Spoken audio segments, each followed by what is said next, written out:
na Dorcas ubahereze message babwire ko bafasha abantu benshi.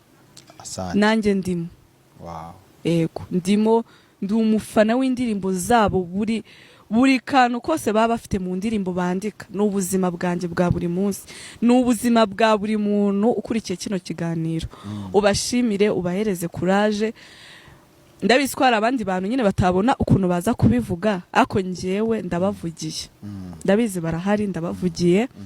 Courage ko nyine njya mbona satani sometimes aza ariko buriya natazi uzamenye ko nta kigenda. Yego. Yego. Ntago riga warwanya umuntu udakora. Ntago byakunda. So mwakoze cyane. Dusoza nyibutsa arata gahunda zawe ufite. Gusa ngiye Imana yampaye nyine kumva ko muri nge mfitemo ikintu cy'ubumuntu. Nta muntu uzankorera ikintu kibi ngo ngiye nyimwishure. Niba unicaye uzi ko wumva ufitanye ngo ikibazo ngo namuyanga ukumva ngo mufitanye ikibazo.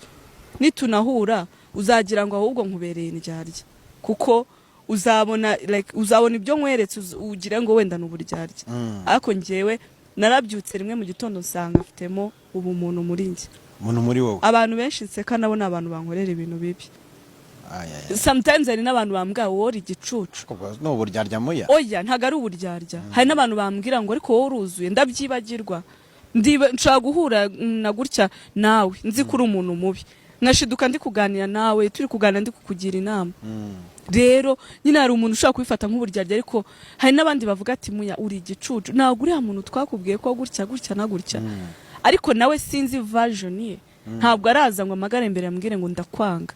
So gute se umuntu aza akambwira ati wenda runaka bimeze gutya umva ko bimeze gutya. Bibu buryarya ariko ntacyo mu mutima wanjye nje ndyama nsinzire. Yego. Nsinzire mbyuke mvuga ati ngende mu bantu numve ndi fier yo kuba mpagaze mu bantu. Urera umwana wenyine reka kiba aricyo kibazo cya mbere. None iki kirakurikiraho. Nago ndera umwana okay.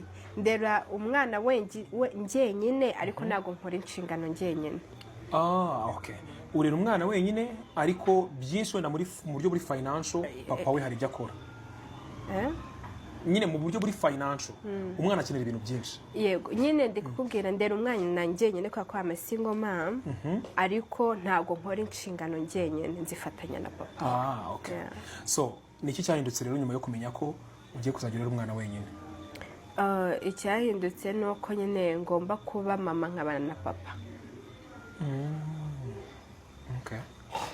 Ikindi nkagerageza kuvuga ngo umwana wanjye ntazitwa umwana w'umugore.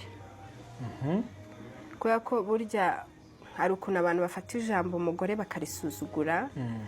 Kubera ko wenda babonye umwana hari ibintu runaka abura, ko babonye umwana hari discipline abura, ko babonye umwana hari imyitwarire runaka afite itari myiza. So kuko umwana ubusanzwe tuzi